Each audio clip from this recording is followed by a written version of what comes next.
Hey there, teeth lovers. Welcome to today's show. So, in today's episode, I'm going to be talking about something that I hear way too often, and it's all the same common reason, is that you're working out consistently and still having pain. Or maybe, you might feel better during your workout, but then afterwards, your pain comes back, or it might even be worse, right? You might be more sore in certain areas that you don't want to be sore, while you're working on patients. So there's a common denominator on this, and I talk about it all the time. And so today I'm going to dive into why is this happening? Why are you working out? Why are you trying to do all the things and protect your body and be healthy and strong and, build a body that can last for not only your career, but your life, but it seems like something's off, right? So today I'm going to be talking about the key to working out in order to relieve and alleviate your pain for good. So this is going to be a good one. So without further ado, here we go.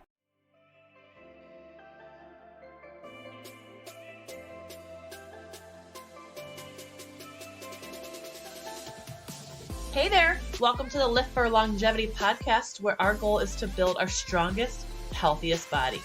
We all deserve to feel our best, but since we only get one body, we have to make sure to protect it by moving safely and with purpose to prevent pain, injury, and surgery.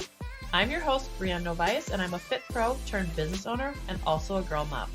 I'm obsessed with educating and empowering dental pros on how to take care of their body by training efficiently and building the right muscles to prolong their career. I know you're tired of spending time working out but still dealing with annoying aches and pains, getting rid of your pain temporarily only to have it come right back just a few hours later, or feeling like you never have any energy. You wish there was a long-term solution to get rid of your pain for good. Well, I'm here to give you real-life, actionable steps that you can take today to get rid of your pain, say goodbye to quick fixes, and have energy to live a life that you love. So if you're ready to get stronger, enjoy your life outside the operatory, and have longevity in your career, grab yourself a high-protein snack and let's get to it.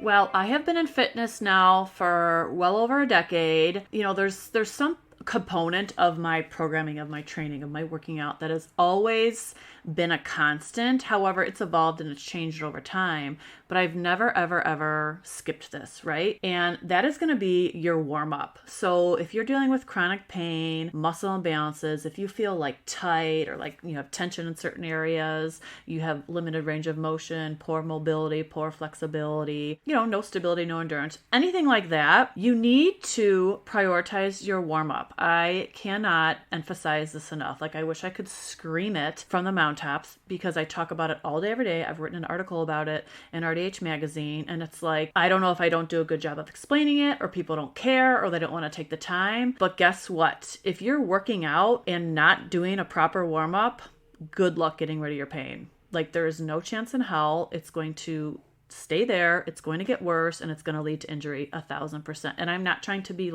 super, come off harsh or anything like that. But this is something I'm very passionate about, is because we should be training to prevent injury and to get rid of pain and to have a functional body that, can sustain whatever type of activities we want to do morning, noon, and night, right? As we get older, now that I'm 40, my warm up is literally 20 minutes at the most, maybe sometimes 15. But this is something that I take very, very seriously because it is so crucial to having a resilient body. Okay, so I'm going to start with an example, 2 examples actually. My client Megan, I had recently posted a testimonial on her. She'd done all the types of workouts in the world. She had multiple personal trainers. She's I never did a warm up before working with you. Well, guess what? After 19 years of doing all these different types of workouts, now she practices pain-free. By the way, she works 4.5 days a week, and she feels like she can continue to do that now after doing my program, which is huge, right? So it's she was already putting in the time and the effort. We just needed to make these minor adjustments and tweaks so that she was training her body most efficiently. Okay, my second example is my client Julie. I've talked about her before, but Julie was another one, lifting weights 4 or 5 days a week, doing hot yoga. I have a testimony on her as well. She's I've never ever did a warm up, and when I did, it was 5 minutes of cardio. Cardio is not a warm up. I want to yell, but I don't want to hurt your ears. Cardio is not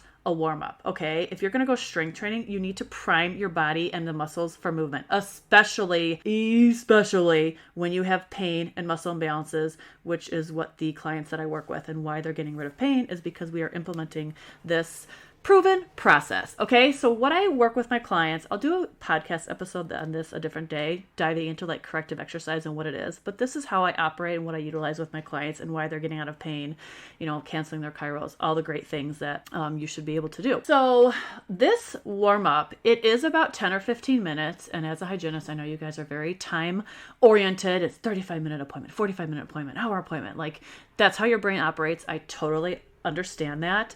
But guess what? Like every single one of my clients that is working with me at first, they're like, I don't have that much time. And then they do it. And they're like, oh my gosh, I love the warm up. I do it every day. Of course, because it's benefiting you, right?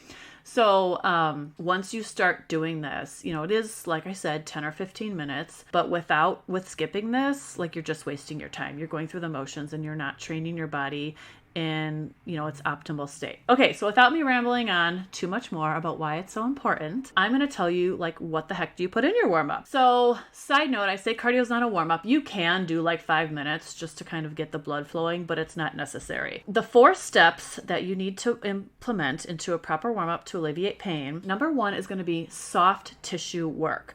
So I like to do foam rolling with my clients. You can do even like a lacrosse ball, on your upper traps. You can take the Theracane. Most of you have that. Or even like a percussion gun.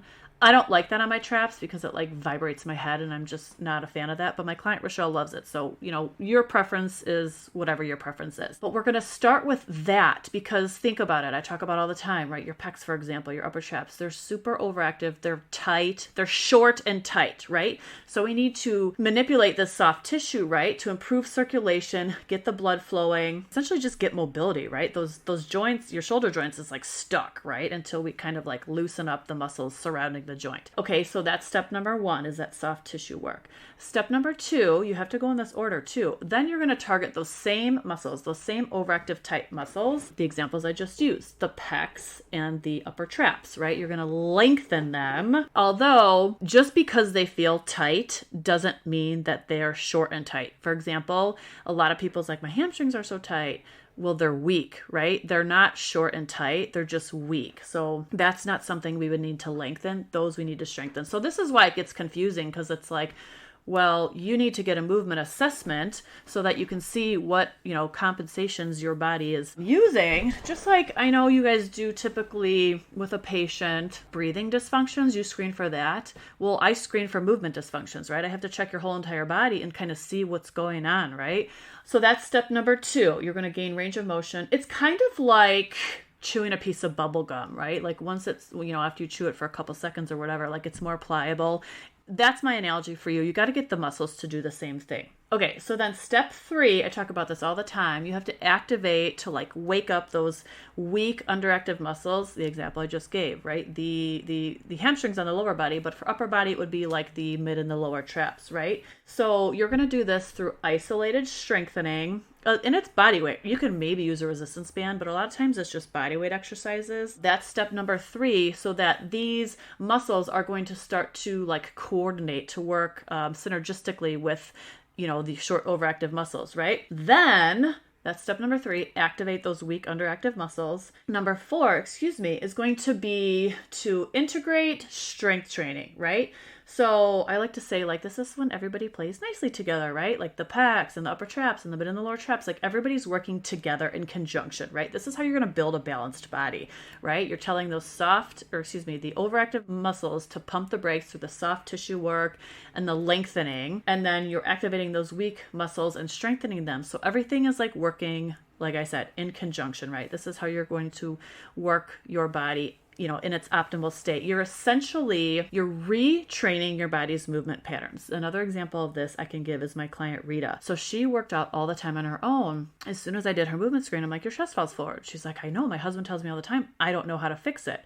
Okay, so this is what we did. I did a screening for her. I gave her the proper warm-up. She did the first and second step, she did the SMR, the self myofascial release with the foam roller of the muscles that I told her. Then she lengthened those muscles. Then she activated the underactive muscles. And then I gave her the strengthening exercises to do so that her body was now retraining it in that proper squat pattern, right? So now she can squat with her chest up, because that's how your squat should be, right? Your chest should be upright, not facing the ground, right? And that's something I see all the time in hygienists. So that's just an example I'd like to give for you. So I hope that makes sense. I'll go through a quick little recap, just again, if you want to like jot things down or, share with somebody else, whatever the case may be. By the way, you can't skip any of these steps. Well, you can, but it's not going to work. So the example of this is I had sent my article at RDH Magazine where I talk about this exercise, corrective exercise protocol, the warm up in my article. I had shared it with a gal on Instagram the other day, and she responded to me. She goes, "That makes sense. I'm going to start to activate my weak muscles." I didn't even know what to say. Like, what do you mean you're going to activate? Like, what does that mean? How do you even know what muscles are weak, and how are you going to activate them? So anyways, I just want to share, like, you have to follow all 4 steps in this sequential order. Once you start doing it, it's like second nature. Like, it's not like you're going to have to spend 30 minutes all the time trying to do this. Like, it's going to, you're going to have the same warm up for every time you work out. And then once you do another screening, kind of see where your body's at and where the limitations are, or if they've improved, whatnot, then you'll have another warm up, right? So it's kind of like this ever evolving thing, but please do yourself a favor. If you want to get rid of pain, get a screening, take that 10-15 minutes to do the proper warm up, and your life will be changed. And I'm not, I don't say that lightly, because I have clients getting out of pain because of this. Simply, I mean, yes, we're strengthening the right muscles, doing the right exercises, but we can't do that if we're not following the proper warm-up process. So again, I know I'm starting to ramble on and on, but step 1 is going to be soft tissue work, right? We're going to reduce tension in those short, tight, overactive muscles. Step 2, we're going to lengthen those short, tight, overactive muscles. Step 3, we're going to activate the long, weakened muscles. And then step 4, we're going to integrate strength training of those weak and underactive muscles so that we can build a strong, balanced body to have longevity in your career. So I hope that helps. If you have questions, my DMs are always open, or I actually have a couple exercises that I recommend to most hygienists that I come into contact just to kind of introduce them to this idea. So you can shoot me a DM with the word warm up, and I'll be happy to share those with you. Thanks for listening again, and have a wonderful week.